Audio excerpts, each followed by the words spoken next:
अस्सलाम वालेकुम फ्रेंड्स, मैं हूं Faisal Khaliq and welcome back to my channel jobs and tips. तो दोस्तों, join Pakistan Air Force as commission officer. आप as a commission officer Pakistan Air Force को ज्वाइन कर सकते हैं। तो इसमें जो है लास्ट डेट अप्लाई करने की वो है 16 फरवरी 2025। Candidates must have in position of NADRA smart card. Smart card होना चाहिए आपके पास। और इसमें जो कौन सी जो है वो पोजीशंस है, फर्स्ट ऑफ ऑल तो इसमें जो है वो हाईली रेटेड जो जॉब्स होती हैं वो इसमें है general duty pilot, GD pilot. उसके अलावा जीडी सप्लीमेंट्री कोर्स। इसमें जो जीडी पायलट में रिक्वायरमेंट है 16 टू 22 ईयर्स एज होनी चाहिए, मेल सिटीजन होना चाहिए, अनमेरिड होना चाहिए, FSc pre engineering pre medical computer science with 65% marks. उसके अलावा इसमें जो है जीडी सप्लीमेंट्री में हमारे पास मेल सिटीजन अनमेरिड 21 टू 23। उसके अलावा जो है इसमें physics, chemistry, biology, FSc, international bachelor, international background with physics as major subject. उसके अलावा एरोनॉटिकल इंजीनियरिंग कोर्स है। इसमें जो है प्री इंजीनियरिंग चाहिए विद 65% मार्क्स। उसके अलावा एजुकेशन ब्रांच में जो है क्वालिफिकेशन एमएस होनी चाहिए, मास्टर्स होनी चाहिए इन सारे सब्जेक्ट्स में, मैनेजमेंट में या फिर जो है आर्टिफिशियल इंटेलिजेंस में या फिर जो इंटरनेशनल रिलेशंस में, इन सब में जो है मास्टर्स होनी चाहिए। फिर हमारे पास जो है एयर डिफेंस कोर्स है 16 टू 22 ईयर्स। इसका जो ट्रेनिंग पीरियड है इसका भी 4 ईयर्स है age compare to that of जो ऊपर वाले थे उसका भी जो है वो 4 ईयर्स था। उसके बाद जो है candidate must have passed with minimum 65% marks pre engineering pre medical या फिर जो है computer science air defence course. उसके अलावा IT branch 135 CSC SSC 18 to 30 years. उसके अलावा इसमें जो क्वालिफिकेशन रिक्वायर्ड है वो है MSc computer science, BS RMS computer science, BS BE MS. उसके अलावा जो है फिर जियोग्राफिकल इंफॉर्मेशन सिस्टम और computer and information sciences BSc, फिर MS in big data analytics. और उसके अलावा इसमें जो मिनिमम सीजीपीए है वो 2 होनी चाहिए। फिर admin and special duties course है 16 टू 22 ईयर्स रिक्वायर्ड है। 5 बाय 4 इंचेस जो है वो हाइट होनी चाहिए। 4 ईयर्स का जो है ट्रेनिंग प्रोग्राम है इसका भी। फिर एमईटी ब्रांच है 18 टू 30 ईयर्स होनी चाहिए रिक्वायरमेंट एज की। और इसमें जो ट्रेनिंग पीरियड है वो 24 वीक्स है। फिर हमारे पास अकाउंट्स ब्रांच है। अकाउंट्स ब्रांच में जो है आप BCom 4 years, BBA finance 4 years, BS commerce, BS accounting. इसमें 60% मार्क्स होनी चाहिए। और इसमें जो रैंक है आपकी वो है फ्लाइंग ऑफिसर।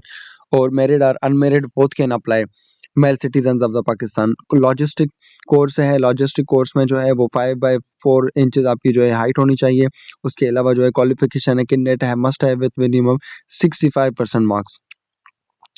उसके अलावा फ्यूचर इसमें प्रोस्पेक्टस क्या है, इसमें हाईली कॉम्पिटिटिव सैलरी पैकेज है, free medical treatment, self and family है, training and posting in different cities of Pakistan, free accommodation and 50% waiver in fare by train and air travel, international recognized courses, membership of air fears.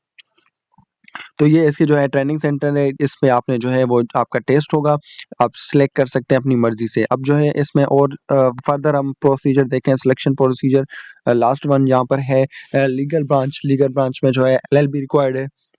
फिर इसमें जो selection procedure है, online आपकी registration होगी www.joinpf.gov.pk पे। उसके बाद आपका intelligence test followed by acumen test in the following subjects.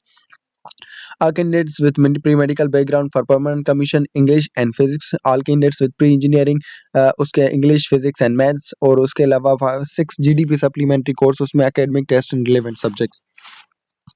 फिर आपके पास इनिशियल मेडिकल एग्जामिनेशन या फिर जो है interview at INS centre, running 1 mile 8 minutes में, पुशअप्स 15 2 मिनट्स में, सिटअप्स 20 2 मिनट्स में, चिनअप्स 3 2 मिनट्स में। Only short listed candidates would be detailed for ISSP। Test और interview by ISSP Kohat, Gujranwala, Malir, Quetta. Final medical examination at CMB Lahore. तो ये इसका जो है वो प्रोसीजर है। Appearing candidates are also eligible to apply provided they have obtained 70% marks in FSC A level part and bring a certificate from the principal that they are likely to pass FSC A level examination in the prescribed dates। यानी कि hope certificate पे भी आप apply कर सकते हैं। इनएलिजिबिलिटी क्या है कि रिजेक्टेड बाय ISSP हो आप, या फिर डिसमिस्ड हो, रिमूव्ड हो, तो ये इसकी इनएलिजिबिलिटी है। तो अब जो है हम चलते हैं इसके जो है अप्लाई करने के प्रोसीजर पे, और उसकी वेबसाइट पे हम चलते हैं कि किस तरह इसमें अप्लाई करना है। तो यहाँ पर जो है हम वेबसाइट पे आ जाते हैं। वेबसाइट पे आने के बाद यहाँ पर अगर हम आप देखेंगे तो फर्स्ट ऑफ ऑल आपके पास जो है वो ज्वाइन पीएफ आ रहा है, यहाँ पर फिर आ रहा है अप्लाई ऑनलाइन नाउ। तो मैं डायरेक्ट चला जाता हूँ अप्लाई ऑनलाइन नाउ पे। आपके पास जो एक नोटिफिकेशन आएगा, इसको आपने क्लोज कर देना है, इसको भी क्लोज कर देना है। फिर आपके पास आ रहा है न्यू रजिस्ट्रेशन। न्यू रजिस्ट्रेशन पे जैसे ही आप क्लिक करेंगे तो आपके पास ऑप्शन आएगा सीएनआईसी का। आपने यहाँ पर अपना सीएनआईसी इंटर कर देना है। ऐसे करने के बाद इसको कंटिन्यू कंटिन्यू करते जाना है और फिर यहाँ पर आपने जो है वो पोस्ट क्लिक करनी है, apply online following courses are offered. इसमें जो है 159 जीडीपी है, उसके अलावा जो है लॉन्ग प्री मेडिकल है, उसके अलावा GD AD IT education SSC JAG SSC accounts SSC. तो मैं जो है अकाउंट्स में करना चाहता हूँ। मैं इसमें अकाउंट्स में क्लिक करूँगा। अकाउंट्स पे क्लिक करने के बाद मैं इस पे जो है वो अप्लाई करूँगा। तो यहाँ पर अगर मैं इस पे देखूँ तो कि मेरे पास एलिजिबिलिटी है 18, maximum 31 to calculate age on 2025। उसके बाद married male, BCom 4 years, BBA finance 4 years. ठीक है, तो इस पे मैं अप्लाई करता हूँ। इस पे अप्लाई करने के बाद मेरे पास जो है वो ऑप्शन आ रहे हैं कि आप अपना रजिस्ट्रेशन फॉर्म कंप्लीट करें। फर्स्ट ऑफ ऑल तो आपने सेलेक्ट सेंटर करना है। उसके अलावा ये अकाउंट्स भी खुद ही सिलेक्ट हो जाएगा। फिर आपने यहाँ पर पूरी अपनी पर्सनल इन्फॉर्मेशन मेंशन करनी है। सारी पर्सनल इन्फॉर्मेशन लिखने के बाद आपने इसको कर देना है सबमिट। तो ये स्टेप बाय स्टेप प्रोसीजर था इसमें ऑनलाइन अप्लाई करने के लिए। होपफुली ये वीडियो आपके लिए इन्फॉर्मेटिव होगी। Do subscribe my channel for further informative videos. अल्लाह हाफिज़ टिल द नेक्स्ट वीडियो।